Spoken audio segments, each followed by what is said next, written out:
We are talking Halloween Ends, and this is going to be a spoiler review, because I'm assuming if you're watching a spoiler review, you have seen the movie. I'm not really going to talk about going through the plot or anything, really just giving you my thoughts. But before I do that, I want to kind of talk a little about my position in regards to the Halloween franchise and kind of what I think about it generally. Because I'm coming at this from someone who isn't particularly kind of precious about this franchise. I like the original movie. I've seen some of the films. I've seen all the three new ones. I've seen the original three, and I've seen Halloween H2O. But I haven't seen some of the other original sequels, and I haven't seen the Rob Zombie remakes either. And it's true with many slasher films. I haven't seen all the Friday the 13th films. I haven't seen all the Nightmare on Elm Street films. I'm simply not really a huge fan of slasher movies in general. But I know that they tend to be like the main thing, especially I would say for a lot of people, their kind of main, their favourite subgenre of horror movies. So this is coming at it from that kind of point of view. So, now, I wasn't going to review this movie originally because I just thought every single channel pretty much is going to talk about this movie. So for someone who isn't really a Halloween fanboy exactly, does anyone even care what I have to say about it, to be honest? But I do have some thoughts, so I thought I would share them because I've only just watched this. So this is how I come across this. I'm just going to talk about what I liked first of all, then we'll go into what I didn't like.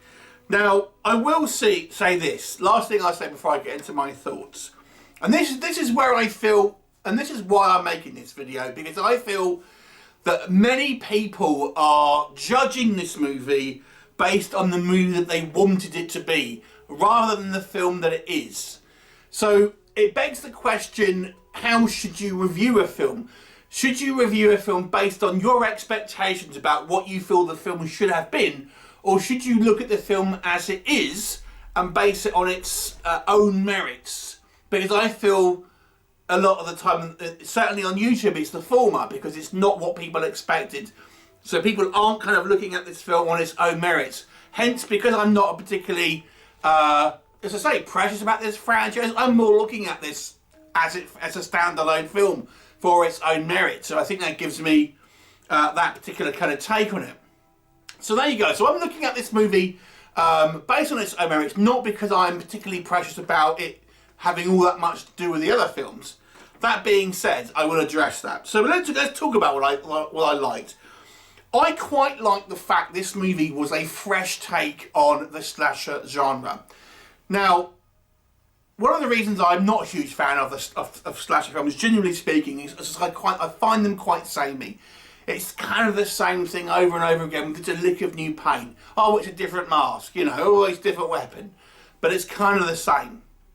I find them, genuinely speaking, with a few exceptions, very samey and quite mundane. So I quite like the fact that we have a different take on a slasher genre. And I was quite intrigued by the story that it kind of set up. And I'm going to touch upon that again. Now, this film to me has a lot of themes in it. It tried to introduce a lot of ideas, and some worked and some didn't. One of the things I did think worked was its nature versus nurture themes. The character of Corey, what broke him, what made him turn bad? Was it the environment around him, or was that always there to begin with? Now, I don't feel the movie handled it particularly well, I would say, but I think that theme was certainly kind of running through it. And obviously the parallels are drawn between, Michael and Corey, and even, I would say, Corey and Jamie Lee Curtis's character, Laurie Strode. So I found that quite interesting. Now, another thing I found interesting was the dynamic between Corey and Michael. Although I do feel this was woefully underdeveloped. It almost like, here's a good idea, and it kind of sniffing around this kind of new thing that this franchise was doing. But it kind of pulled short of really doing much with this. But I found an interesting kind of concept between this slasher, this serial killer, who has known nothing but death through his life, kind of finding a kindred spirit and almost allying himself with you know, with Corey.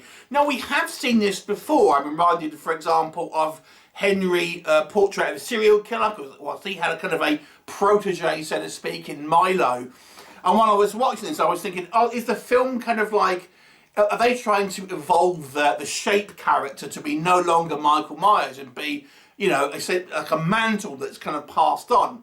But I found it interesting that, you know, what made Michael kind of like take exception to this kind of kid. Obviously, I mean, we got that silly kind of scene where it's like, oh, it's psychic visions because I can tell you're kind of like a broken kind of child or whatever, which I thought was a bit silly, if I'm honest. I would have liked to have seen it explored more. But considering Michael Myers throughout the entire franchise has essentially been like not a person, he's not really been a character, he's kind of been a force of nature. And I would say this is kind of the, really, I mean, at least of the films I've seen, as I said, I haven't seen them all, where he kind of shows a little bit more personality in a way, because he's showing somewhat of a kinship with Corey, and I found that really interesting. What makes something like Michael, you know, feel like he can kind of share it with the Corey character. And I also found it interesting what Corey could have got out of it as well. Almost like, was he looking at Michael as a de facto kind of father figure? Again, this was woefully underdeveloped, but I like the tease of what could have been. And talking about Corey, considering he's a brand new character into this franchise, I mean, they would have been better seeding him throughout the other two films, to be honest with you, but you know, they didn't do that. But I actually found him quite an intriguing character. I do think it's a little bit cliched, you know, he's the bullied kid with a kind of an overbearing mother, etc., etc. All the kind of the hallmarks of a kind of potential serial killer. You know, it's nothing kind of that you haven't seen before in that respect. But I think the actor did a good job, and it made you somewhat kind of root for him, because I was kind of rooting for the Corey character, even though he, you know, did some kind of pretty evil things, to be honest with you. I still found him as a protagonist to a certain degree, at least initially. So I found that quite interesting, and I thought the acting was good on him, and it was, you know, he was kind of the main character, I felt, for much of it. What I also liked, the juxtaposition between, say, Michael and Corey, was the whole thing with Michael Myers is that he's indiscriminate. He's not out there, you know, I know that they've kind of changed the kind of the mythology a little bit, so he's, you know, Laurie Strode isn't Michael's, you know, sister and all that. So he's kind of, especially in this rebooted kind of series, he's just a kind of like a mindless killer who doesn't really discriminate, he just kind of kills.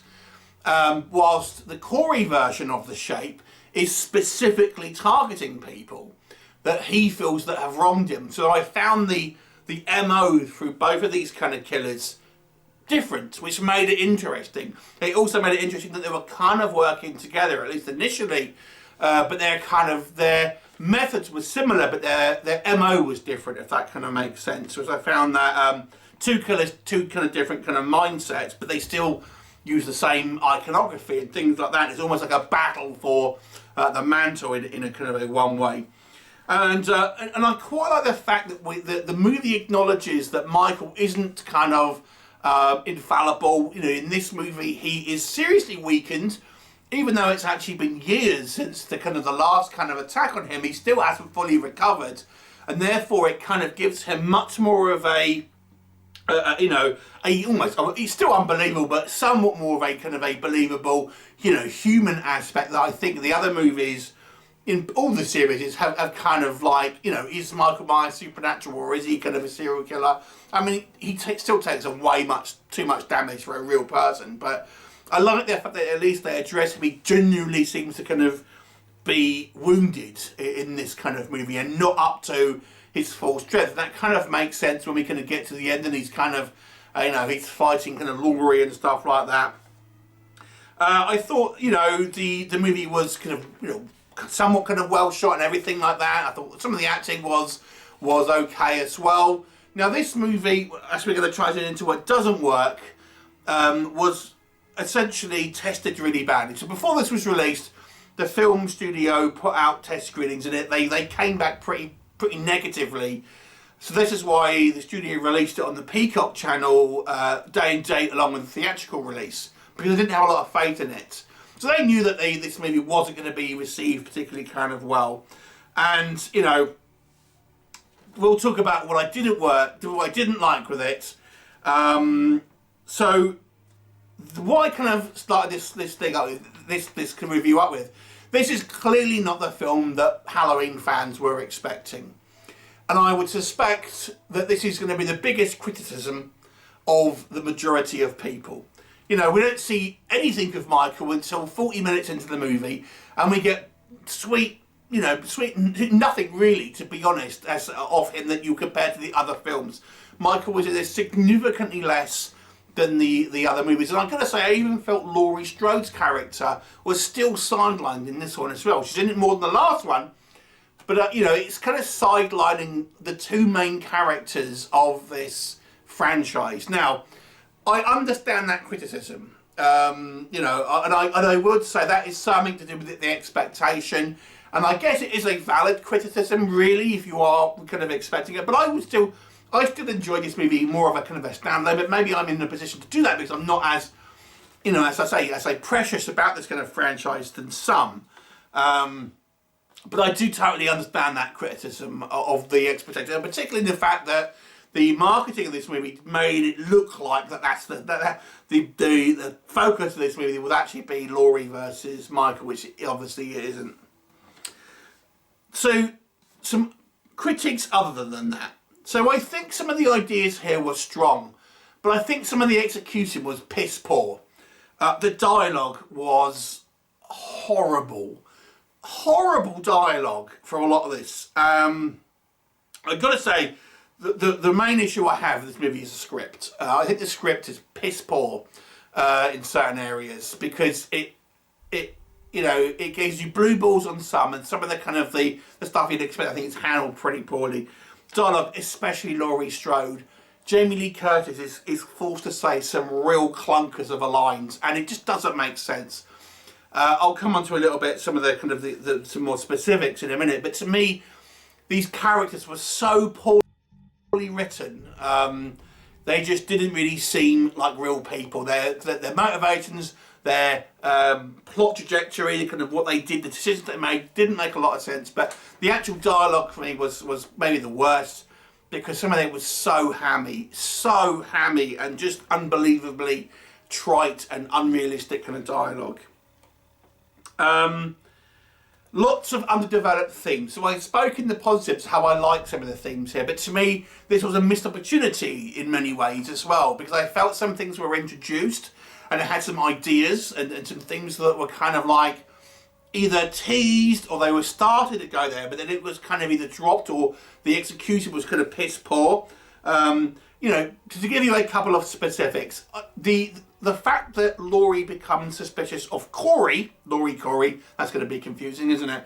To me, that didn't really ring true. It just seemed to come out of nowhere because his eyes that were like Michael's. This is what I mean with the dialogue. Stupid dialogue. You know, the Halloween franchise is a film that is not a spoofy film. It's not a hyper reality. So we had to kind of look at this in the lens of this is kind of meant to be, you know, a somewhat kind of realistic kind of scenario. And then we have things like that are just kind of like mean nothing. That's nothing. It doesn't mean anything. Oh, we had the same eyes. What does that mean? It's stupid. I understand what they were going for with that, but to me that was a stupid line, and the whole concept of that was stupid. The souring of Laurie and Corey's relationship to me felt unrealistic and forced, considering the fact, well, that their whole relationship, to be honest with you, it was just ridiculous. I mean, she just happens to turn up when he's getting bothered and, you know, oh, pick you up, then I'm going to set you up with my granddaughter, even though I don't know anything about you really.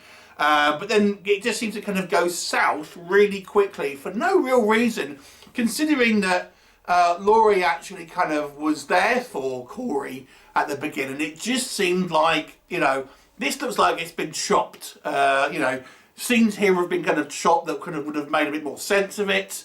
But their kind of relationship just seemed unnecessarily kind of strained and forced. I've already kind of touched on this, but to me this was one of the things that I found the most interesting that was the least that was not developed, and that was the relationship between Corey and Michael. And to me that was I felt like the thing that made this movie unique to a certain degree. It needed more exploration about why their bond started and kind of why it kind of went wrong. To me it was almost like it's kind of Michael seeing him like a protege, a kind of a partner, almost like a son, and then is Corey looking at him as a kind of parental figure or something like that, or just a weapon to use. To me it was these things were introduced, but there was just not enough done with it. It was just kind of like, oh yeah, we'll just do it, and then they fall out because he nicks the mask. Why did he even need the mask? I kind of quite liked it when he had that scarecrow mask. It just didn't really seem necessary. And then on top of that, let's talk about the logistics of this relationship, because again, think about what you don't see in this movie. So the first kill where they do it together was the doctor and his kind of mistress, right? So they turn up at their house. They're already there. But think about the scenes that you did not see leading up to that. So does this mean Corey went round to the kind of the sewers? Michael, let's go to this doctor's house that's kind of a bit mean to my kind of girlfriend and stuff like that, and we're going to go and fuck him up. Yeah, let's kind of do that, and then we're going to walk to this kind of doctor's house, or drive there or whatever. Get in the car, Michael, driving off to the doctor's house, and then you're going to go this side, you're going to go that side. We're going to kind of jump out. Think about the logistics, because to me it was like we didn't see this. It was kind of like, again, it's underdeveloped. How are these two individuals working together? It doesn't make sense. It's undeveloped, so it kind of bothers me. So, yeah. And then Corey, his kind of character arc, he went from accidentally killing a homeless person that was essentially assaulting him to becoming a full-on kind of serial killer in record time. Again, it's just this kind of character arc, the kind of trajectory doesn't really make much sense to me. I mean, I think it could have been explored more. It could have think, well, my life is over. I've already killed, 2 people accidentally. May as well just become a serial killer, and I want to be like Michael. Again, this stuff that could have been brought to the surface more and kind of explored more. It just wasn't there. It just seemed to happen. And speaking of relationships with Corey, I thought the Allyson and Corey relationship just went from 0 to 60 way too fast. And they just, oh yeah, your grandmother's going to randomly bring this guy for you to kind of like hook up with, and we know he's the town winner, but you're going to do it anyway, and you're totally going to be 100% behind him regardless of anything else. It just seemed ridiculous. And then you're going to go and run off with him even though we've really just kind of met him. Silly. And speaking of silly moments, that whole last act, I think that's the thing for me. I think I found the movie actually the most interesting before we saw much of Michael Myers. I actually kind of quite like this idea of this guy kind of almost being forced into becoming a serial killer by the kind of the town because of their perception of him and just some unfortunate events. That to me was the most interesting thing. I suspect that's what people are not going to like them because they don't care about that. They want to see Michael. But to me, that was actually the most interesting bit. But where I thought that this movie got really silly was just the kind of the last act. I just thought it got kind of ridiculous, to be honest with you. As I mentioned, Laurie fixing up her daughter with a random dude, dragging Michael's body through the street. I mean, think of what happens when they capture a real serial killer. Can you imagine people doing that in real life? And everyone's just like, yeah, no consequence, just kind of do that. And everyone just went along with it. It was just kind of silly. And that the whole conclusion with Laurie and Michael felt so tacked on. It felt like it was just like a different movie that they just bunged the end onto this one. So I think this movie had some great ideas personally, and I actually kind of enjoyed it, which is why I might be sort of contrary to a lot of the reviewers. But I do feel it's massively flawed. But yeah, it just kind of seemed like it was just a hack job. Which is a shame because, this to me was like, should have been like a Halloween spin-off. It could have been like, I don't know, the son of Michael, the son of the Shape or whatever, or Shape V2, who knows. Or they needed to seed this guy in the other movies. They needed to kind of have his character and, Halloween Kills and the original Halloween, well, Halloween 2018. We don't really know what his character's there for, but it's going to pay off in his third film. But they didn't do that. And considering these, I think at least the second two movies were made back to back, it seems ridiculous that he didn't. Why just introduce him and have this kind of, this story kind of like take up all this time? It just was crazy to me. The script here was just kind of like, what the hell are we doing? But I still kind of liked it. So this is a film where I feel this movie is fundamentally flawed. But I still actually had quite a good time because I like the change of pace for a slasher film. I kind of quite like the Corey character. I quite like the performance. And I quite like these kind of questions that it kind of asked, even though I didn't actually answer any or very many of them. I still found it kind of interesting. So for me, I don't know if I'd ever watch it again, to be honest. But I would give it a 6 out of 10. Because I did think it was different to a typical slasher film. And to me, I quite liked the risk. I quite liked, even though I didn't get paid off, I liked the idea that there were some ideas here that were fresh. Maybe it should have been delayed another year or something, but maybe it would have been better. Who knows? Or maybe they should have had 2 films out of this, and the Corey one should be a spin-off. But it's a 6 out of 10 for me. Have you seen it? What did you think of it? Leave me a comment and I'll look forward to seeing you next time. Bye for now.